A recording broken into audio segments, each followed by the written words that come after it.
Hello, and welcome to the first episode of my podcast. Your music is bad, and you should feel bad. I'm your host, Matt Lee, but you probably already knew that because nobody has heard of this podcast. The only other possibility is that you are currently in the future, and in the future, you have discovered my podcast because it has become incredibly popular. And you liked it so much you wanted to go back to the beginning and hear where it all started and experience a far, far inferior version of the thing you already like. If you enjoy the podcast, please subscribe with iTunes or via the RSS feed on yourmusicisbad.com or however the hell else you subscribe to podcasts. I will be putting this up in as many places as I can, but you can always find it at yourmusicisbad.com. And any inquiries or hate mail, please direct to hatemail@yourmusicisbad.com. So my goal with this podcast is to start a conversation about music and why is so much of it so terrible. A lot of people seem to think that everything has been done, and so there's this kind of acceptance that now we just get rehashed 80s pop songs until the world ends. And I don't think that's true, and I don't think that's necessary. And there is new interesting music out there. It's just, you gotta find it. And more people should try harder to make more interesting music. Or I could just be an asshole. But there's only one way to find out, and that's to podcast until mobs of angry people tell me to stop. But when I've got mobs of angry people coming after me, that's when I know I'm doing something right. So until the angry mobs come, we will talk about music, which should be fun because, as Frank Zappa said, music is the best. He also said talking about music is like dancing about architecture, but I'm going to conveniently ignore that.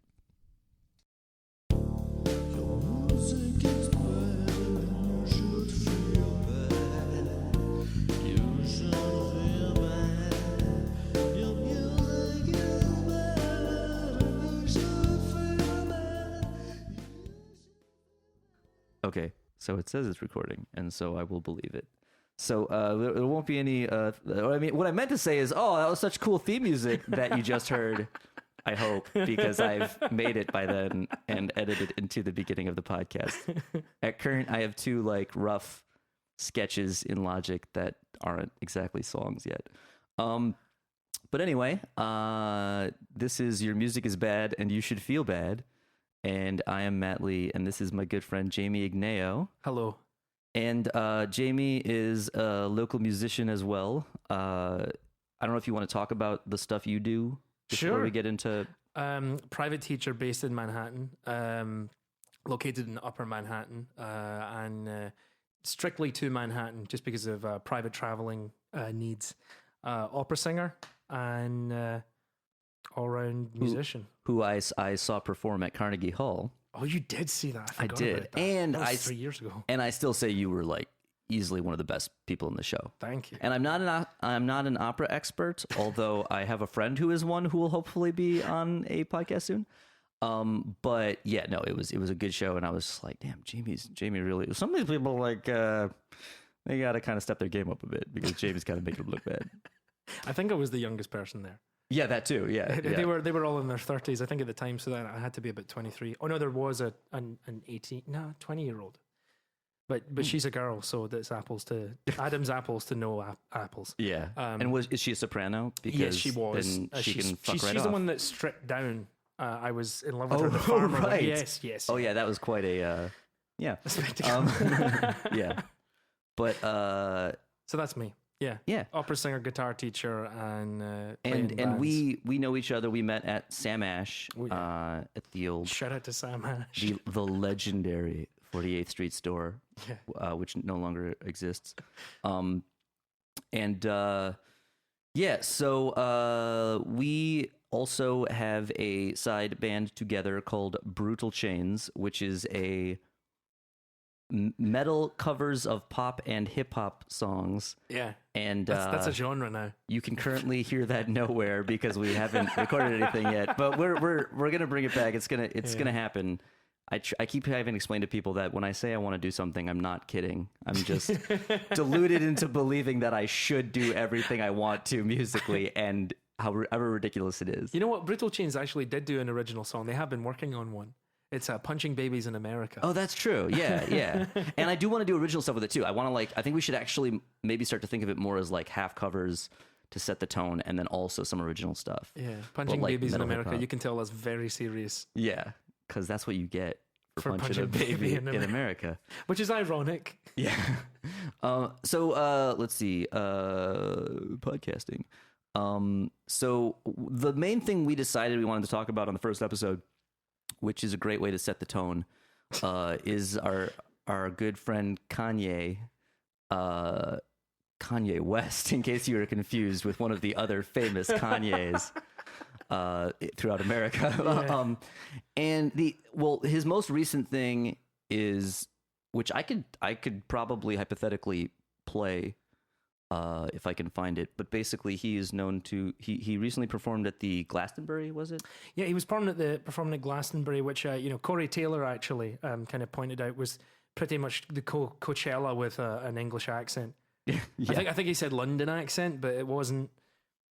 I'll forgive that. Who cares? It's Corey Taylor. So yeah. But yeah, that's Glastonbury, and he went on stage, and the short clip, I think the unedited clip, is that he goes on stage and he starts Bohemian Rhapsody. Yeah. Okay. Let me see if I can. I found it on YouTube. Let's see if it'll play into this. Wonderful. Uh-oh.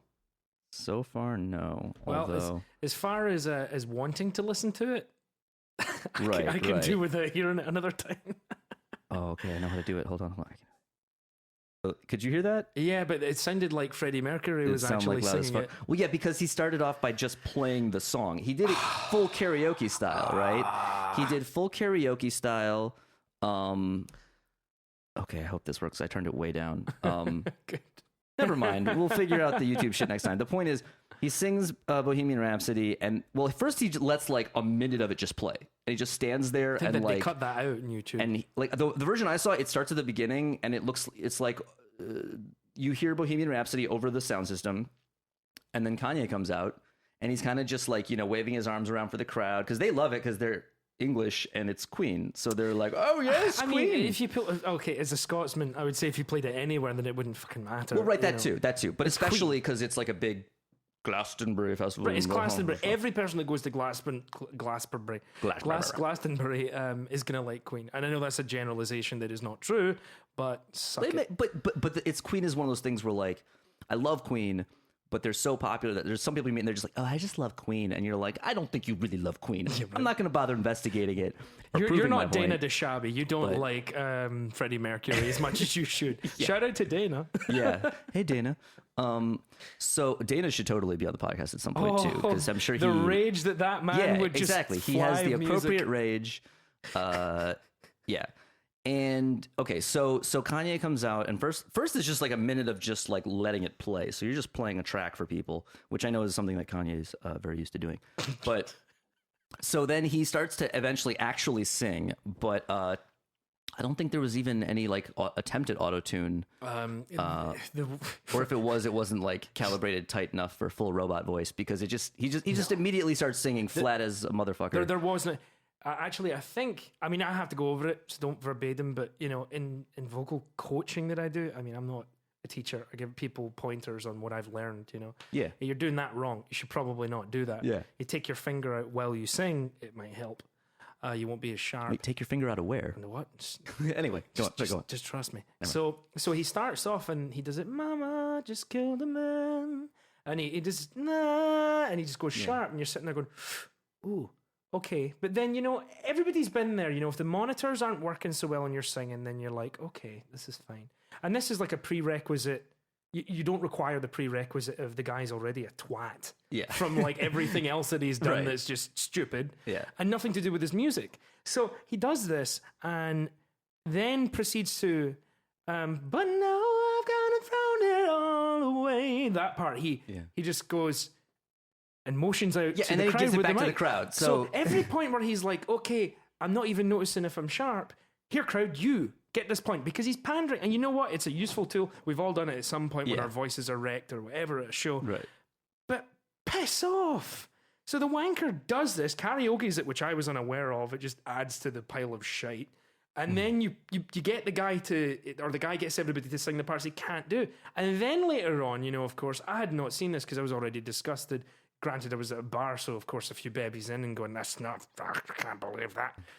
Later on, someone said, apparently he's quoted to be the best rock star that ever lived. And I was like, wait, who said that? And they went, oh, he said it. Well, yeah, Kanye said that, yes. Yeah. Which is, that's the whole other thing is... oh, Jesus. What do you say for that? I don't even know how to approach... Okay, so here's my Kanye thing, right? Here's my weird Kanye theory. Go for it. I'm going to try to explain this the best way I can, because if I just say it, then it sounds weird and insulting. But, okay, so some people have tried to tell me that they think Kanye is a smart guy. It's not impossible, but based on the majority of the things he has said in public... And I'm not going to go through and read a bunch of them. I found a great, ridiculous Kanye quotes thing. And I was like, oh, maybe I'll hold on to that and then just read it on the podcast. But it's like, just Google Kanye quotes and you'll see, because there aren't. It's like going through Bush quotes, right? Yes, every 20 or so, you stumble onto one that's like, oh, you know what? He's got a point there. That's pretty, that's some wisdom. But it's like wisdom that other people have said 1,000 times. Arbitrary comments about and life. It's like, to live, one needs to breathe. Yeah, You're and like, thanks, Kanye. Right, and it really usually comes down to more like, well, even a broken clock is right twice a day, just like Taylor Swift. Oh, God. Which I'm not going to get into. That's a whole other topic. So my impression is that Kanye just says dumb shit all the time and more importantly than just saying dumb stuff, he doesn't understand what's going on. Right? He's clearly like that recent. I saw this clip recently, and it turns out it's several years old. But somebody reposted it because, the internet.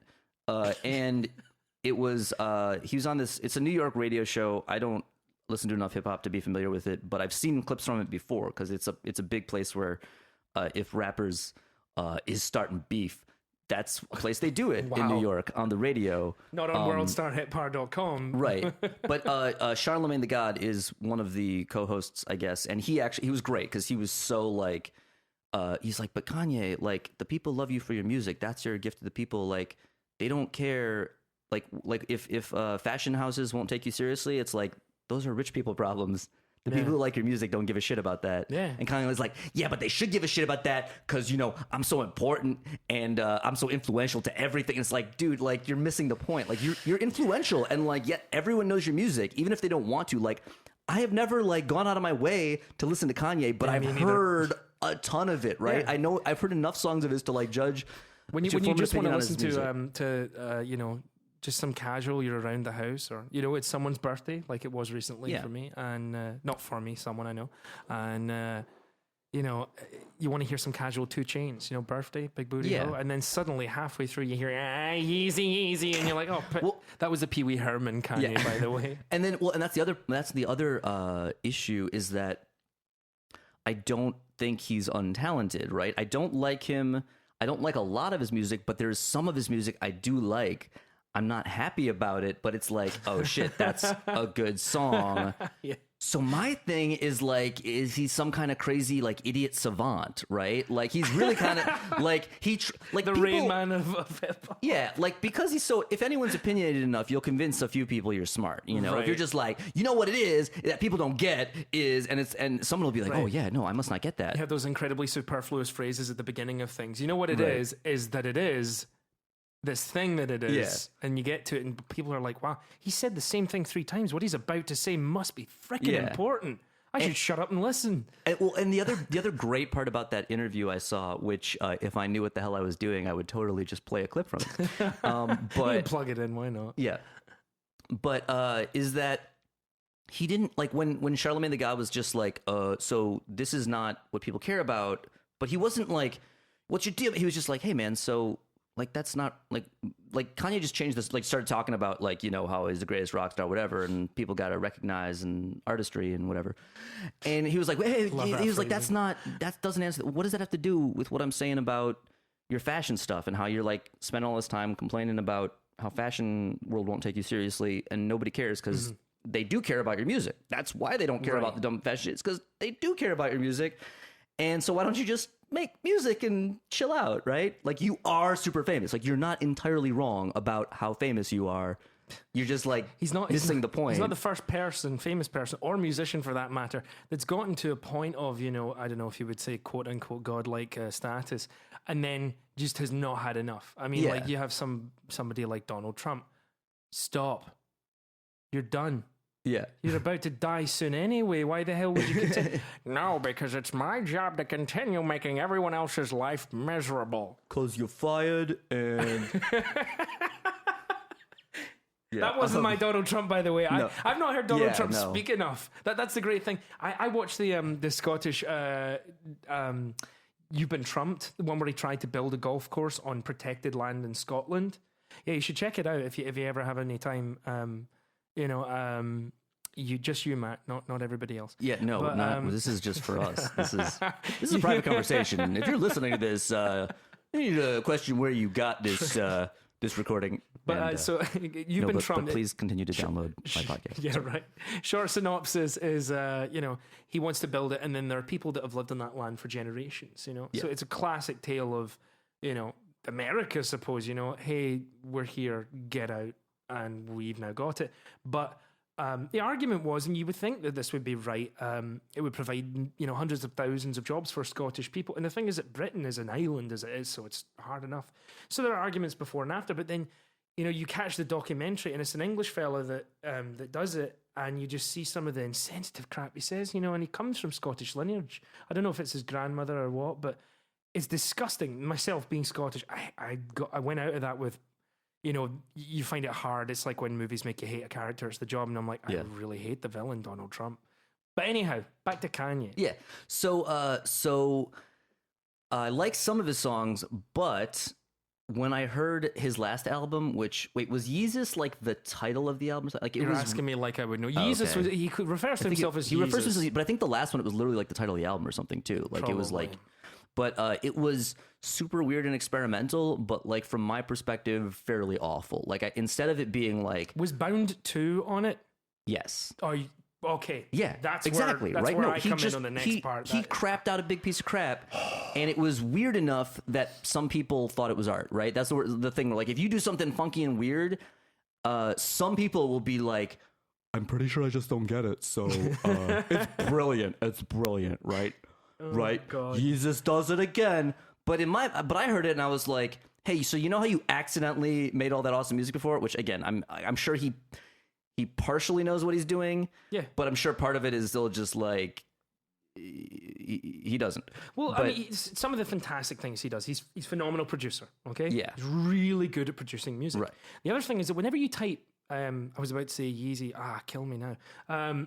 Whenever you type in Kanye West on YouTube and you see all the hits, all of them say feat. Okay, now I know that this is a huge thing in the hip hop industry and it bolsters people's careers, and it's a good thing, not a bad thing. Of course, there's pros and cons to everything, but all of his songs are featuring someone.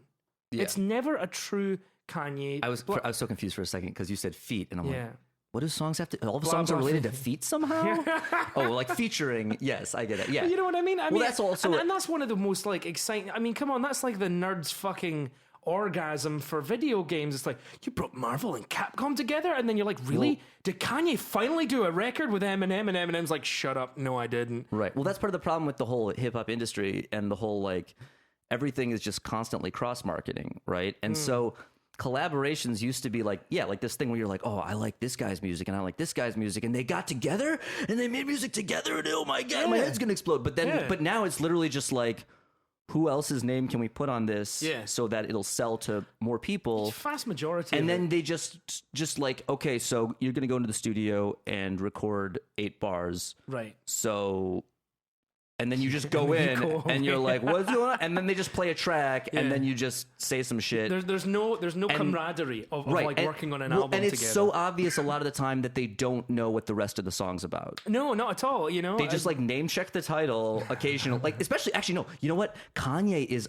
one of the biggest proponents of this. And this is one of the reasons I dislike him, is less the stuff he does that's like his original shit. But when he pops up on somebody's thing and just does some bars, like he's on that like the Katy Perry E.T. song, right? You're an extraterrestrial. You know, it's about Russell Brand because he's such a freaky alien in the sack or whatever the fuck. Lost. We're not going to get too far into Katy Perry right now. We're going to have to have a whole episode because there also relates to Brutal Chains and like when we finally record our version of Firework, then we'll like debut it and do an entire episode about our love-hate relationship with. Well, for me, it's mostly hate, but for me, it's mostly love. Yeah. So, which is why it's such a good. Yeah, we'll have a great like back and forth about. We'll hate each other more by the end Katy of it. Perry. Yeah. But my whole thing on Kanye, and I'm not a horrifically good social media guy. The only time I ever go on it is to promote things, and there have been occasions where I do put stuff up, but it's it's a cutesy thing. It's a birthday thing for a loved one. It's a Mother's Day, a Father's Day. It's to keep in contact with a friend from overseas. It's someone that's moved away to a state, and so very rarely will it be a case that I want to put something on Facebook. Unless it's truly funny and I know it's the best way to get it to a friend. I've done it to you before, naked pictures. And so, I think the first time I did it was something about the MTA. Second time was something about Kanye. Third time was the MTA. Yeah. And then, of course, the fourth, it just seems to be a recurring pattern, was Kanye. Yeah. And I lost it. I just lost it. And granted, I was at the pub, so we all know. Somebody's like, Jamie, you're obviously going to like this. It's Kanye doing Bohemian Rhapsody. I thought, oh no, not now, please. Just not. It's been a long night. It's been rehearsals. It's 2 a.m. Please no. And so I went on a rant. And somebody I know, a great artist, defended him. And, had said a couple of things along the lines of, what did they say? They were just basically saying you can't talk about Kanye. No, it wasn't unfounded. It was very, very logical. The person's very smart person, great artist, as I said. Just, it's unfounded. You have to separate the idiotic things he says from his music. And I was like, and then he listed off a bunch of songs. So me being a fucking reasonable person, listened to every song the person put down. Yeah. Now, of course, the first one I heard was Bound 2. Yeah. So that stopped me from listening to the rest of it. I even did go through the rest of it, but I didn't listen to the whole thing. Yeah. And, as a lover of everything, to go from loving Luciano Pavarotti and crying to some of his arias, operas that are just phenomenal, that I love, art songs that I love, to then go to like Arch Enemy, to Parkway Drive, August Burns Red, to then go to Flogging Molly, to pop bands, to rock, to funk, to James Brown, Bill Withers.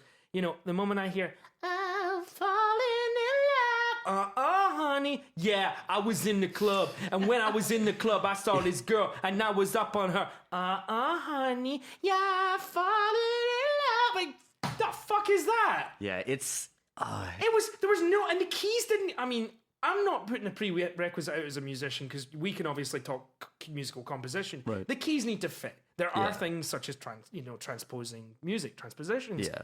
But they didn't even bloody go together. Like, as someone who literally works in the area of music that is literally cut and paste, where literally you're like, this sample to this sample over this beat. Yeah, right. It like went too far in that where you could hear the edits. Yeah.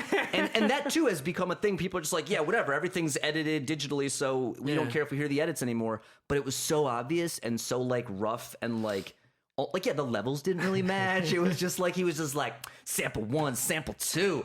And okay, so here's one of my favorite what the fuck is wrong with Kanye moments. But again, this is a little more of a music snobby one, but still. So he was on, I don't remember which, it might have been like MTV or it could have even been the Grammys, some award show, and he's performing. And it was, the album that was coming out was, I think, My Dark Twisted Fantasy, and it's the song where he samples 21st Century Schizoid Man by King Crimson. So... Oh, someone told me about that. And part of the reason that song is good is because of that sample, because that's a good song. Yeah. It's a classic prog rock, pre-prog metal kind of song. For those of you out there that can't like hear Matt's face, it just scrunched up as he started as the progressive rock and metal genres are my particular interest. So it's one of those things where it's like, prog guys are just going to be like, how dare you use that sample? But I'm like, well, what did you do with it, sir? Let me hear you. Exactly. And it's good music. It's kind of it's one of his better songs. But I was watching but it's also one of his better songs because of the sample. It's one of these weird paradoxes where you're like, well, the song is partially great because of that sample you used that somebody else wrote 30 years ago and actually played a bunch of instruments. And it was a thing that was a bunch of really good musicians played something very challenging for the time. And it's now a classic. And so you're like, that's cool. I'll use that in my song too. Sampled, but he did some interesting stuff. And I can't say that his song isn't its own thing. But so he's performing in this particular awards show and he's standing there on stage with a sampler, and by the way, I think I decided my whole like Brutal Chain stage look is going to be like based on like Kanye / 2 Chainz, like because I can do like the fat, like I already do wear like fashiony skinny shit, so I can. I'll wear the saggy crap then. Yeah, I mean you've seen me in like when it's hot, right? And I don't do baggy shit. So I'll do that. I mean, yeah, I'll do more. Kanye I've got more style. to love. Yeah. I'll definitely wear the I'll wear NFL crap and Yankee stuff in basketball. yeah. I already do that anyway. So, but we just got to get chains, which I have an idea for that. BC, man, come on. So I'll briefly mention them here. There's a local New York rap group called Buckwheat Groats. Their stuff is very not safe for work and not child friendly, but it's fuck. It's sort of, I mean, I always call it like, you could call it comedy rap, I guess, Yeah. but like it's really good. And they have a lot of songs actually. And I mean, they only do like one a year or something because I've known about them since A song a year or an album a year? no, like a song, because they're just dudes, like these two white dudes who are just like, yo, let's do some joke rap stuff. And like you can tell the earliest shit was just like for the fuck of it.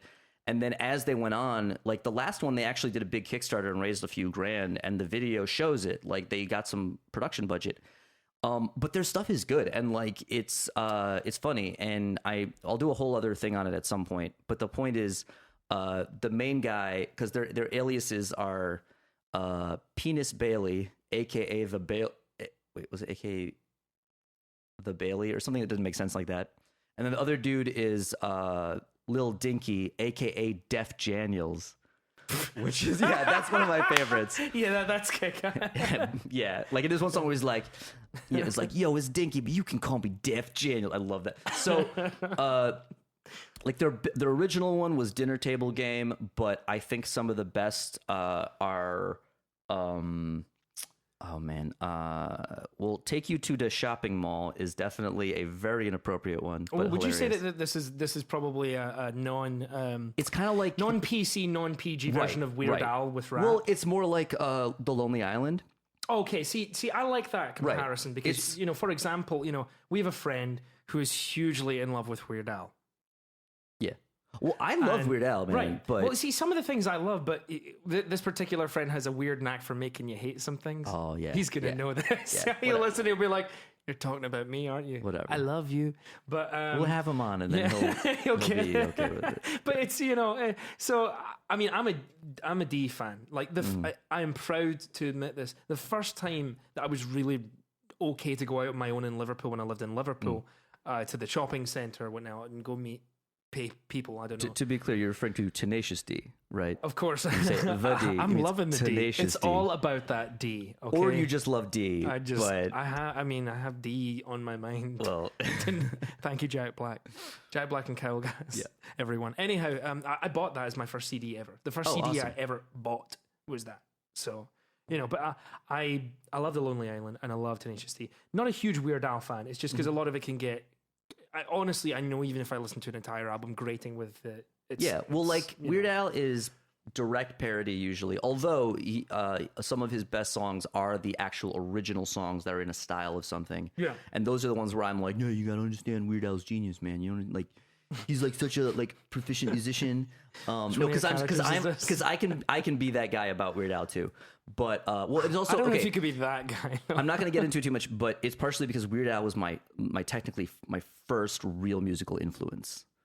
I mean, when I was like 6 years old or 7 years old. Oh wow! Yeah. I got He's into done it for that long. Yeah, no, I got into Weird Al in like '87. That's before I was bloody born. Yeah, really. And I was like 6, and I thought it was Has he hilarious. really been out for that long? He's been around since the early '80s. Yeah. Digression. So tell me about these guys. Okay, so so Weird Al, my Weird Al thing is, okay, so I was like 6 or 7 years old, and I met one of my oldest and best friends, Sarah, and I met her because she was like listening to a tape on a tape recorder of a Weird Al tape.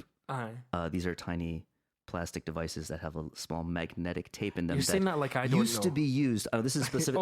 That's why I went into radio voice. It's specifically for the audience, just in case. So on a cassette tape, and I think I can't remember off the top of my head the album, but it's the album that has this song that's just 6 words long, which is a parody of I got my mind set on you by George Harrison. I got my mind set on, and it's like, this song is just 6 words long, and it just repeats it, right? And then the verses are about how there's no other words in the song, even though in the verses there are. Yeah. So it was lyrically, it was very clever. I didn't know a lot of the source songs, but as I got older, I appreciated the parodies more because I knew the song it was based on. But some of the original stuff, like one of my favorite songs of his is One More Minute, which is a slow, like, kind of doo-wop ballad about how, I can't spend one more minute with you. And it starts off like a very sensitive song, but it's all about just the horrible things he'd rather do than spend one more minute with you. And it's on YouTube. If you haven't heard it, it's an amazing song. I highly recommend everyone listen to it.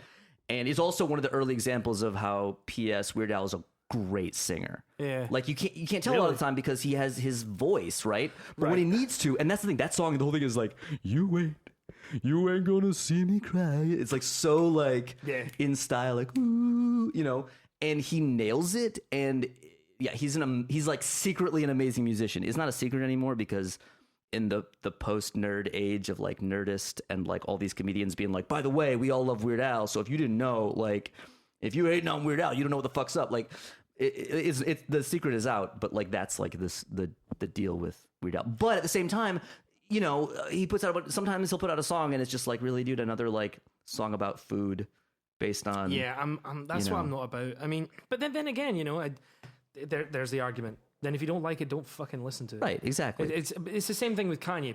People that love Kanye could argue. And I mean, I suppose our synopsis and end to this, I mean, and for me, the real reason that I got so bent out of shape about it was his connotation towards what music should be. Because I don't think that he intended, but, for someone who gave Beck such shit, and this is pre all his post comments after that. Let's just fucking throw out all his post commentaries. Yeah. Okay, because even in the post commentaries, he digresses so much to distract them from the original question they've asked. Yeah. It's like, well, you said Beck wasn't a real musician, blah blah blah, etc. etc. And he's like, well, the thing is, what it was the thing that it is. Like you were saying before, is the 3 things, and everybody's like, oh, he must have something important to say. Yeah. And then he just bungles off in like how his music is meant to be something else, and not a lot of interviewers, because they're probably getting paid to do it. Yeah, because Charlemagne the God wasn't there to be like, yeah, Kanye, that's not what we asked. Get back to the question. Exactly, right? And he probably would have done it. Right. But for me, of course, again, and it's fucking Facebook. Who gives a shit? But I posted that butt fuckery because I was offended at what he'd said about music. That Beck wasn't a real musician, and that the craft and art has to be respected. And he mentioned a couple other things that I can't quote verbatim, but it basically Beck needs to respect artistry. Right. So it's, and then in the way in which he said it, it kind of grouped together all music but what he does. And so it, and again, I could have just not taken it offensively, but because, I like Beck, he's good. I don't like everything he does, but there's times where I'll shove on an album and be like, man, No Delay was great. And the dude had it going for him, because the other thing is he came from a very poor part of town where he was like the only white boy in it, and his parents were poor artists, and people ragging in the Scientology part, just whatever, man, just doesn't even come into it. Yeah. Who cares? Just like, the guy defending Kanye, to me, it's like, you should take his comments out of it, and then I'll be like, yeah, but it's kind of fun to reference them because it's like Bushisms, So what, but with Kanye, what he has done is insulted so many musicians by saying that the craft is something that he has defined it as. And to turn around and be like, you must have seen some of these memes online. Rap is the new rock and I am the greatest rock star of them all. And it just kind of takes rock and throws it out the window. And, all these other forms of music, like the bastard, without even realizing it, is insulting classical music. He's insulting so many forms of music. And just, putting himself on a font of glory. Don't Yeah. care about it. Don't care about how good a producer he is. Don't care whether I like his music or not. I already made a conscious decision to not, listen to it a lot. Anyway, I'm not a big fan. Yeah. You know, some of the stuff is really good, and I'm like, oh, that's a cool beat. That's great. Yeah, Some of the stuff he's featured on, like honestly, I love the 2 Chainz song "Birthday." I love it. Every time I go to like one of my favorite karaoke places, Kovo in Manhattan, with Dr. K, one of my favorite karaoke guys. One of the bartenders, Rolo, he always wants to do it. And he's like, "You want to do Big Booty Hole?" And I'm like, "Yeah, birthday, 2 Chainz, yes." And then everyone's like, "Look at that horrifically white Scottish guy up there with the Steelers shirt on that just sung opera doing Big Booty Hole." You know? Yeah. It's like Kanye did great on that. Yeah. Not really, but anyhow, that's my thing with Kanye. It just, I mean, I'm sure someone will play a song I won't know it's him, and I'll be like, "That's great," and they'll be like, "You said you don't like Kanye." I'm like, "All right, good, eat a bag of dicks. I don't care. Just it's good music." Yeah. But the guy itself is just a dislikable twat. Yeah, and there's plenty of this music I don't like, and it's more that like I could just spend all my time just being like Kanye sucks, but my whole thing is to try to keep in perspective like the reason he sells so many records, and it's because he does occasionally stumble onto really good music, and so that's why again I think that he's like sort of only vaguely aware of what he's really doing. Yeah, no, I agree. And you know what? and that's a whole arguable beast of being, excuse me, famous, and having that power. And I think, you know what? It's happened to worse people. Yeah, and I think that now part of the reason his last album was such a massive pile of turds. Well, now, is this sales-wise or in our opinion? Well, no, here's the thing. I don't know if it probably still sold because everyone just buys things when it comes out. I mean, in a comparison, but do you have like a lot of people. I don't have a figure. I'll simultaneously try to look one up while I talk about it. Or here I can go for it. A lot of people. No, but I'm pretty sure I heard a lot of people didn't like it. It wasn't as well received. Yeah, because it's super weird. Again, some people are like, "Oh, it's just so brilliant because it's art and shit." But it's the craft. Man, but it's the craft. Do you respect the craft? I don't respect artistry. It's the problem. I just, artistry. Beyonce should have got your award. You know that. You know what? Beyonce could do your podcast so much better. She could. Yeah, I'm gonna let you finish your podcast, but Beyonce could definitely. Oh, we had to. You know what's really funny? And I have this from a lot of people that are Kanye fans as well, and they'll be like, well, I really like Kanye. It's just that what he's been doing isn't so cool, and they'll say the same thing. You got to detract the music and the talented man from what he is capable of musically, or sorry, detract from his comments. Yeah, and I don't know if Beyonce, and they've all said this, really wants to be associated with that, or if she even gives a rat's arse because she's so big anyway. To me, I try and put myself in the shoes of Jay-Z, which you can laugh at right now. But when I think that they had his reaction on video the first time he did the Taylor Swift thing, he was like, "Oh shit, oh god," because he's like, "Oh no, is he gonna do it? Is he gonna do it?" And the second time that he did it, I don't know if they got any footage of Jay-Z's reaction to it. I don't know. I mean, because what do you think? I mean, like as far as being Jay-Z and Beyonce associated with that, I mean, to be honest, it seems quite creepy to have someone go up and yell. I mean, maybe they are best bosom buddies. That's the thing. I don't. That's the thing. I think like Jay-Z and Beyonce don't like. They're doing their thing. And Kanye's like obsessed with them because he's in his mind he's competing with them. I mean, for example, if I was standing up next to Dave Grohl, right? But he misses the point that like, okay, so first of all, the competition that you think you're in with them doesn't exist, right? Second of all, course, definitely, even if it did exist, they would be winning because they don't even think about competing with you. They don't have to. Like they just do. I mean, they're basically the well, at least they like, I guess, king and queen of the East Coast or the New York or whatever. Like that's what people are like. Oh yes, King Jay-Z and Queen Beyonce. We must respect. It's American royalty. Yeah.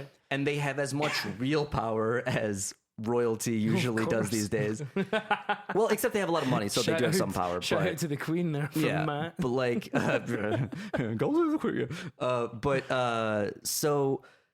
But you know, according to who? Like, I like your point there. I really like that point. Is that you said they don't have.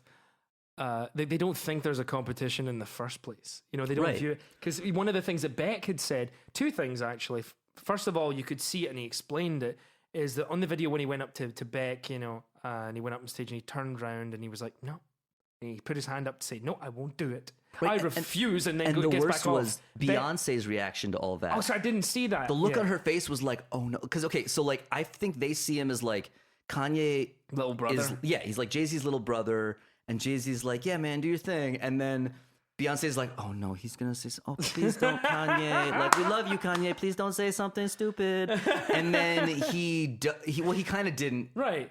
But that's the thing. So as he does it, Beck turns around from Prince and goes, no, wait, and beckons him up with hand gestures. He's like, whatever, man. He's like, no, you wanted to say something, but it's not even, you know, Beck's face is just weird anyway. And I love you, Beck. But his face is just weird as far as like reactions go. It's, yes, everything was good with music that I wrote. It's like one of those, what do you call it? What do you call the radio when people are just like giving you information on things?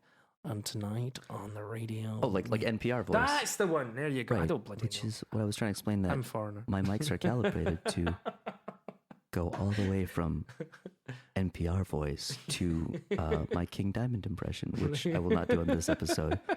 Or yelling and things. Well, and again, since Jamie is a well-trained opera singer, I wanted us to have the full range. If for some reason we start yelling or singing or whatever, we are fully... It doesn't beautiful. I was like, and it didn't. I was like peak 2 yards away from it. Yeah, no, it was freaking awesome. So right. But anyhow, you know, Beck beckons. Wow, yes. Love that. Beck beckons him up, and then later on in a follow up to all the comments that Kanye had said, so nicely. I mean, whatever you want to put it as, had said, you know, I just want to be as good as the guy someday. And it wasn't in a sarcastic manner at all. Nothing was patronizing. It was, hey, I just hope that I become as good as that guy one day. You know, he's a genius. You know, he quoted that he was a genius, and you know, of course, that makes us turn our noses up. But that's why I think he's an idiot savant, because that's what you call a genius who's not smart, is someone who is amazing at something, but clearly is not all there and aware of what they're doing is an idiot savant. And so that's the term that I feel like people will take it wrong, because I'm not trying to be like... No, and me neither. You know, I mean, I've taken more of an aggressive twat approach to it, I suppose. But, you know, the guy is talented. He's undeniable. You know. So I started telling one of my favorite live Kanye moments, and then I forgot to hit the punchline, which is only now you're gonna expect it to be funny, but it's not that funny. But he's on an award show and he's playing the intro to the song, and the intro is just like a piano part. It's just this like bling bling bling. He's playing it. Bling bling. Yeah, but he's playing it on a sampler. Is it like little Wayne playing? The notes are just straight piano notes. Yeah. But he's playing them on like an Akai like grid of square pads sampler, and I'm like, hey Kanye, so they make this thing where you can play a sample, but you can play it in any of the like 88 accepted notes. It's called a chromatic instrument. Oh wait, we said chromatic. It's an instrument that lets you play that sample in any note you want, and the notes are like organized into a specific way that you can tell why he's like a genius? The sharp and flat ones from the other ones. Do you know why he's a genius? Because every time he does that, he turns around to somebody and says, "Make it so that I have to learn which one of these is the note that makes it sound right." But then he's learned 50 different songs with different samples. Right. So the man's teaching himself 50 different instruments. Well, I wouldn't be surprised if there's a way to just map a sample to a sampler chromatically. And that's probably what he did, as opposed to like, well, I got to program this note to this bed and this note to this bed. Someone needs to ask Kanye if he knows what chromatic means. Yeah, I'm sure he doesn't. I don't think he knows any. Well, again, 3 of his albums are titled after the general sort of progression of his academic career. It's college dropout, early Spencer's registration, graduation day. I don't think they're in the appropriate order for those events. But we jest. but We my, jest. right, no, Kanye, but we my jest. response was like, well, maybe you should have finished college or like gone to a school where they Now, teach music. Again, we're not being arseholes and snob musicians by saying, chromatic. Well, I do want to be clear that I am a music right, snob, you are. and You went to school for that, right. I went to I went to a school to learn opera, or an opera school, and I also trained in music all my life. But I took all of the collective stuff I had to teach myself the instruments I know that I now teach. Yeah. So it's not like we're huge snobs, Well, and, right, and there's so many musicians that don't have any theoretical training that are amazing. Some are my heroes. Yeah, and part of my thing is I have I went to I don't want it to sound like I didn't go to a good school. I went to the University of Wisconsin. It was a very nice school, and they had a nice music program. Some of it, like the guitar department was small, so classical guitar. My degree is in classical guitar performance, and there was about 8 people in the guitar department. But that means you get a lot of direct help from the professor, who Javier Calderon is an amazing guitar player from Bolivia, and someday I will do an entire episode about hilarious Javier stories. Oh, really? But I don't know if I have enough for an entire episode. That is so unless good. I could find one of my old guitar buddies from college to come out and do it. But but the point is, no, it's a great school, but I only have a Bachelor of Arts. It's literally like the weakest ass, short of not even being like a bachelor's degree. It's like, okay, you have a music degree, but like other people have far more intense music degrees. Well, but that's the point. That's a horrible thing about music. No, now we're getting into but that's music. part of the point. Is so I have a music degree. So if you need me to have a music degree, I have a music degree. Right. But a huge amount of my understanding and opinions and beliefs about music are based on my own studying and learning, and assertion I've of done plenty theoretical of stuff, knowledge, right, of course, outside yeah. of No, academia. Totally for So- me. Yeah, same thing. Right, and so the idea is like it's education can be really great, and I'm very much for it, but you also don't have to be sort of dogmatic about it, where it's like, do you Totally not not. have proper training? And that's one of the things that and this is not to get political about the current focus of education with the presidency. I'm not here to say Obama is great or Obama is not great, and what my opinion is, because I personally don't share those beliefs. I hate talking to people about politics and religion, because just in general you shouldn't, especially not over a drink. And we're not drinking, but it's just like when it comes to that, if someone straight up asks you like, do you like Obama, and you say, well, what do you mean by that? As a person, he'd probably be a nice guy, I'm sure. I prefer to answer in those kind of ambiguous senses. Now, collegiate perseverance in today's society is utmost. When a family friend asks a parent, and what did Ronnie decide to do? I just thought Ronnie James Dio had to say. What did Ronnie do? Well, he's moved out to Georgia, and he's working at like a BP place. He's looking for musician friends to start. Oh, he didn't go to college. It's such an idiotic response. Yeah. Like my brothers go to a fantastic private university in DeLand, Florida, Stetson University. Great place. Wonderful campus, visited. And I went from Massachusetts, where I finished high school, because I only came to America when I had like a year and a half left at high school. I went down south eventually to where my parents live in Florida, and I went to a community college down there, and I just fucking didn't like it. Yeah. I didn't have the experience. I didn't live near the place. I had to get dropped off there. There was nothing that was inviting about it. My parents did everything they could to bring us to this country, and then not where we came from was bad. We love home, but they did everything they could. And then, I went to a private school in Liverpool and such, and phenomenal education. They wanted me to finish in Massachusetts and Cape Cod, because it was the most akin educationally to what I had. And even then I went over and everyone went, oh my God, the things you have studied, it's amazing. Good Lord, you studied Latin and Spanish and French for 7 years.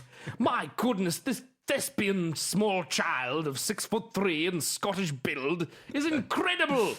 Bollocks, what a marvelous word. Oh, how delightful. So that's how I finished, exactly like that. And so I went to Florida, and I was like, the moment I went down there and I had my guitars with me, I just picked up guitars like half a year before, because my mother plays like 12 different instruments, has a phenomenal voice. I've been singing since I was a kid. I didn't know anybody, so I just played guitar constantly. And I took all the theoretical knowledge I had from singing as a child and onward and taught myself. And I had no musical classes even before I dropped out of that college that I had taken.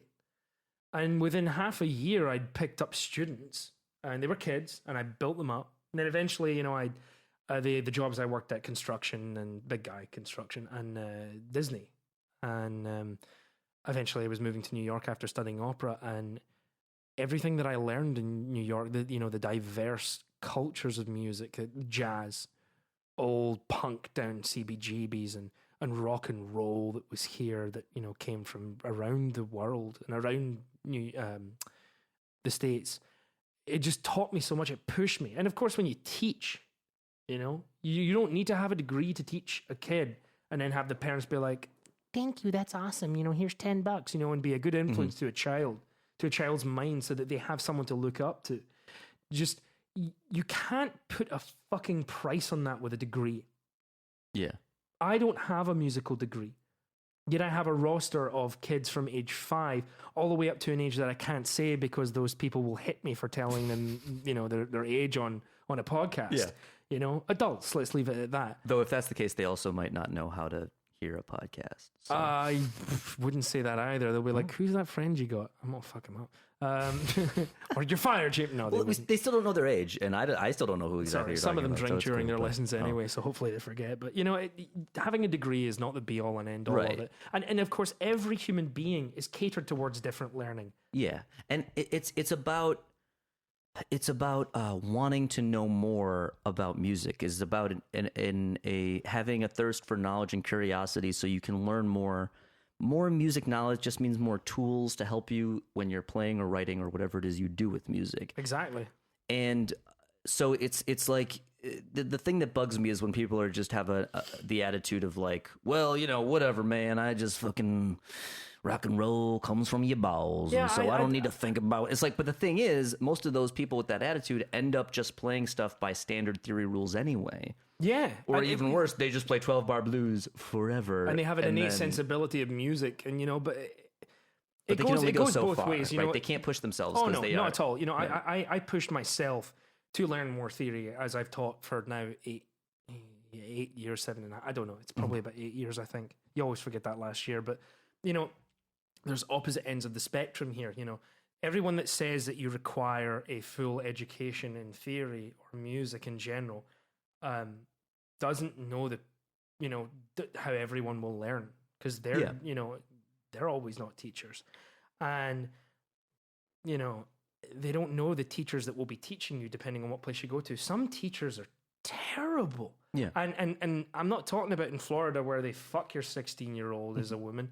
I'm talking about, Yeah, well, and we won't get into the whole issues with the American educational system and higher learning. No, and I don't like shitting on anything like that. But the point is that there's anywhere you go, there's going to be good teachers and bad teachers, right?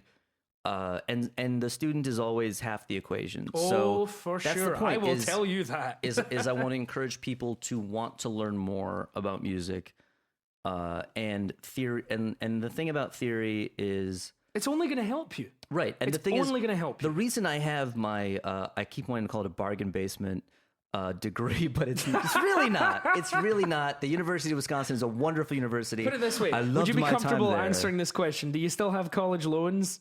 No. But, all right. But that's purely, you know how many people... but that's not for any, to my credit, that's purely why not lend money to your old privilege. pal Zoidberg then? Sorry. I should thank Zoidberg because that's where I got the name of the podcast. It is a Zoidberg quote. Is it really? Yeah, it's from a Futurama. Okay, so that's the episode. So funny. I just saw a Futurama. I mean, Ashley had it on at home for the missus. It's the episode where Fry plays the, I believe the holophone or because the worms are in the brain. Yeah, it's like a Just watch that a episode. holographic horn thingy, and then but he loses. I think it's where the robot devil gives him his hands so he can play really well. Ah, that one. I'm not sure. It's one or the other. I'm not sure. But the point is, No, it's the Robot Devil. he gets really he writes good. the opera, yeah. And then he's awesome. And then he's like, oh, but it doesn't feel right because it's not my talent. And so he goes back to his real hands and he sucks. And Zoidberg yells, your music is bad and you should feel bad. And I was like, And then Leela that romantically wants to perfectly hear it. describes how I feel About this podcast. about a lot of popular music. And so it is the best possible name for this for the podcast. podcast. Yeah, I mean, so if there's one thing I would say, this is a podcast, whatever, plug and play stuff. To have that opposite view of everything needs to be theoretically laid out and you need to learn it all is a load of bollocks. And also to have the other attitude of, nah, man, it's cool, we can just jam and do it, is also a load of shite. You to learn theory, if you're not good at it, you just have to find a different way to look at it. Yeah. Really, if you need the Teletubbies on to learn it, do it. If you need Parkway Drive on in the background, do it. If you need to indulge in I don't know, cooking while you're doing it, if you need to Rosetta Stone it in some way, good. If you need to take a crap and read Theory for Dummies, do it. If you need a friend who's so good at it to just be like, look, I need to do this and I hate it and I need a favor, just do it. Yeah. It's only going to help you. Yeah. You know? And yeah, and that was my my approach to it is part of the reason I have the degree I have, and then I didn't decide to, spend more time in college to get like a Bachelor of Music is because I got all the stuff I wanted. Yeah. I got 2 years of theory, which about 3/4 into, I was like, I think I got enough theory, guys, because I'm going to break all these rules anyway. Yeah. So... There's so much arbitrary stuff in Right. music theory anyway. But where, I got 2 years of theory. I got a year of composition. Right. I actually wouldn't have minded the second year of composition, but I also know what books they had. So I was like, well, I know where to get that information if I want to start composing serial pieces and stuff. I got the stuff I wanted, and then I split, and that was the deal, right? The last year and a half of my college experience was just guitar stuff because I just had to complete the requirements for the guitar degree. I was done with all the other stuff. I just had lessons and guitar ensemble. And so the point is, though, like, yeah, like the first year of theory, me and some of my friends would analyze popular stuff, right? We would be at like the cafeteria at the college place you eat at thing, and some like hip hop song would be on, or I specifically remember this one R&B song, which I know that Missy Elliott wrote because I have issues with her, and the entire song was like, we were like, let's harmonically analyze this song. Well, currently it's on the 1 chord, and that doesn't seem to be changing, and still on the 1 chord, 1 1. I mean, I wouldn't be surprised if it went to 5, if it went to the dominant sum. But no, it's still 1. It's still 1. In this. The entire song was the 1 chord. It was the song didn't go anywhere. So the point is, though, if you learn a little bit of theory, like, hey, yeah, whatever you're into, you can analyze. You can understand the music you like better. Yeah. And that's the point, is that you understand what exists, what has come before. And so that way, when you write a song that sounds like 1,000 other songs that have already been written, you're more aware of it because you're like, wait a minute. This is just a 1-4-5 progression that's in like 90% of pop songs. Maybe we should change it up a little bit. Maybe do something a little different, a little interesting to make this unique or not, or whatever. Yeah. So, but you can only analyzing your favorite songs, even as simple as they may be, is one of the best tools ever. When I first started really getting into the thick of guitar. When I first started getting thick, when I got into getting into it, I would analyze songs, and it wouldn't always be theoretically. It would be the obvious things like technique. I took Foo Fighters all my life, for example. Bum bum bum bum bum bum bum, and I think that's A flat. I'm not sure. It's a 5th chord, so you're like, okay, he's simply palm muting a 5th chord. He starts on the 1, but then every other time he does it is on the and then his singing is on the 1. So to be able to palm mute and do that and then sing on the 1, I mean, of course, he's a drummer primarily, so it seems easy for him to like separate limbs as he's doing things. Yeah. It's such a simple thing to like put, in essence, a mathematical formula of do one thing, another thing, another thing, and another thing, and then how awesome does this sound? how awesome is it with hundreds of thousands of people bobbing their head to this shit? You know, Yeah. you can take something so simple and do that. If you sit down and you say, even I'm going to take the 1, or you start doing jazz, you know, I'm going to do 2, 5, 1. Yeah. I'm not even going to use the tonic on the 1, and keep going from there. But I'm just going to use minor second chords and just go like, and make it sound like a fart. And then suddenly it goes into pop music, and people are like, wow, this is a great song. Why did they do that thing in the beginning? Well, you're going to recognize it every time you hear it now, aren't you? Like, oh, man. Yeah. How do we get so serious on this I don't podcast? know. Well, okay, so I was just going to say, we're going to wrap it up in a second, because I think I have no idea. There's no running time thingy, so next time I'm just going to start a timer so I know how long we've been going. That's probably good. I did want to say, in case any major points we seem to be trying to make and then completely forgot about, you can thank for that Ron Burgundy brand Scotch. The podcast is not sponsored by Ron Burgundy Scotch, though if they're interested, they're welcome to pay me, #pay me, and #pay Matt Lee. yes, contact me. Oh, do I have I'm like, hey, where should you contact me if you're interested in doing my podcast? Well, the podcast, you should be able to, well, first of all, if you go to theonetruemat.com, that's where all my shit is, no matter what, or facebook.com/theonetruemat. But the podcast, there should be a podcast thingy at facebook.com/YMIB podcast, which stands for Your Music is Bad. Got NPR then again, didn't you? But don't forget the full title is And You Should Feel Bad. So, yeah, you can, of course, subscribe on iTunes and stuff like that, and wherever the hell you found this thing that you're listening to. But since Jamie and I, when Brutal Chains was rehearsing, we used to generally get some cheap scotch, because if you're playing a metal version of a Katy Perry song, you can't be completely sober. Come on, I would say a Mraz song, Jason Mraz song. Sober. Yeah, those are worse. I can't even be in the same room as those sober. But still, Firework, if I was completely sober, I would realize what I was doing and have to commit ritual Japanese suicide to maintain my honor. Seppuku. But yes, seppuku. So for this event, since it's the first podcast and it's me and Jamie, I happened to stumble on Ron Burgundy brand Scotch. I was so astonished. I went to the kitchen. I was like, what the heck is that? Yeah. I pointed at it. I was like, how could you not tell me about this? I figured in honor of podcasting, which is the new broadcasting, it would be appropriate. And it may or may not have been responsible for our ability or inability to be coherent. If you'd like to get a hold of me for private lessons, my email is jamieignaio@gmail.com. That's JAMIEIGNA for Apple, O for Orange @gmail.com. That's private guitar lessons, vocal coachings, and also 2 bands that I'm currently residing in a cave somewhere. Oliver's Revenge, your local Manhattan cover band, come out and we'll do parties for you. Also, My Inner Demons, led by Spencer Corona. That is his last name, Spencer Corona. My Inner Demons, local Manhattan hard rock band. Sounds a bit like Smashing the Pumpkins. And it's just to be clear, it's My Inner Demons. Yeah, it is My Inner Demons. It's not Minor Demons. Yeah. I was like, Minor Demons. No, it's My Inner Demons. No, I know. I'm just... Yeah. That's the first time it sounded like that to me, and so I just wanted to be clear that wasn't what it was. I put the emphasis on different syllables. Not the major demons, just the minor demons. Sorry, Spencer. Is that my accent? Is that... No, it was. I just was hearing it that way. I wanted to make sure nobody else did, but yes, My Inner Demons. It's My Inner Demons. It's specifically Spencer's inner demons that are featured. Exactly. I'm apparently one of them. I don't want to ask which one I entail, I know. which part of his demons I am. But anyhow, we'll have him on in the future sometime. Oh yeah, fantastic guy, great voice. He's kind of like Billy Corgan if he could sing.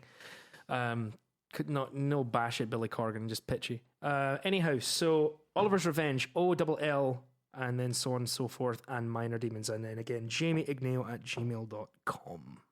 Awesome. Well, Jamie, thanks for doing the first episode, and we will do more soon.